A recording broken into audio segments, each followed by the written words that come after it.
Oh, we're finally getting cooking. I can't wait.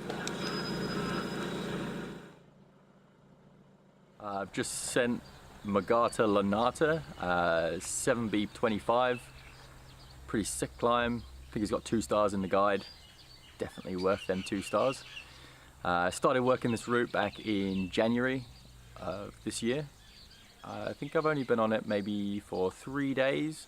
It took me about 90 minutes on the first day, just kind of rope soloing and having a look at the holds, making sure I could actually do the moves, you know, a different level for me, and immediately knew that it was going to be a pretty hard climb to do. Had to work on my slab climbing and footwork, because very small holds, quite big moves in between small holds as well, which is pretty cool, so it suits my style quite well.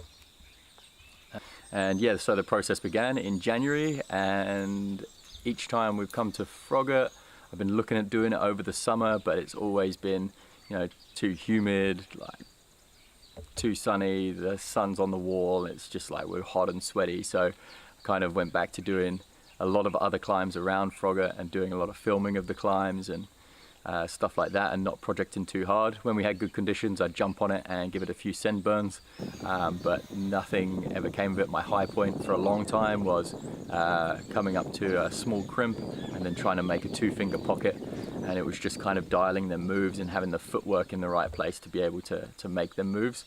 But yesterday it went down on the 2nd attempt, which was pretty cool. First attempt I got a new high point and popped off at the top, which was pretty silly. I just didn't pull hard enough on one of the crimps, so I knew I had it down, and it was going to go at some point. But overall, I think I made about 10 attempts on it over the last 3 months, and yeah, it's gone down. It's pretty cool. Recommendations for people that want to jump on this one: make sure your footwork's pretty dialed, and your finger strength is good. This climb is very sequency, so you need to work the sequence and what's going to work for you to start with. So for me, the first section is fairly easy. I just move between small holds, and then you come up a big move to the jug. From the jug, you can shake out on it, and you go from one jug to the other jug on the right hand side, and that's kind of over near. It's the jug that you'd use for Bête Noire. So if you are jumping on this one, good idea to have a go on Bête Noire. They're very similar styles of climbing. Yeah, you come over to the big jug on Bête Noire, and from there I put in a high heel hook where my left hand is, and that pulls me into the wall to make the next draw. Up to there, up to the small crimp. From the small crimp I pull into the wall and come up with a 2-finger pocket. That's where you've got to be super accurate. Once you've got that 2-finger pocket, rearrange your feet so your right foot is right underneath you and you can really force up, and you're going to come up into a high move, into a hold that you have to hit on the side, and if you hit it right, you'll stick it each time. It's a really good hold, and then from there rearrange your feet and just go up once more before you make the next draw. That's the sequence I had to work for where I was getting my high point. Over and over I was falling at that point, falling at the crimp, because the crimp is absolutely tiny, and you're pretty sure you're a little bit overhanging as well on that crimp, kind of just off a little bit.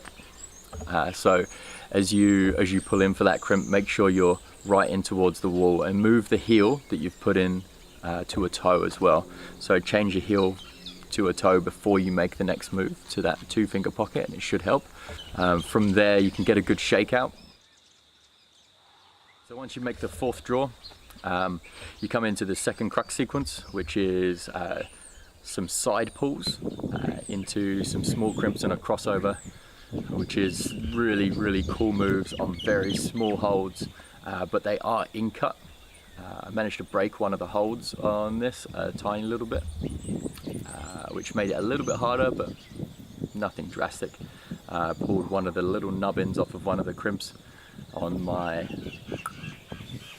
don't know, maybe my 8th or 9th go. From there, then you're just gonna pull into the wall as hard as you can, and then hit the left hand on the smallest crimp, and that's in cut but really small. So that's kind of the kicker, and where I fell off on my second to last attempt was sticking that crimp. I just didn't pull hard enough. You've got to pull pretty hard to pull yourself back into the wall. And then from there, you're just making a few fairly easy moves for this grade out back onto the face and then over to the edge of the arete. There's some jugs, and then you just top it out or clip the anchors.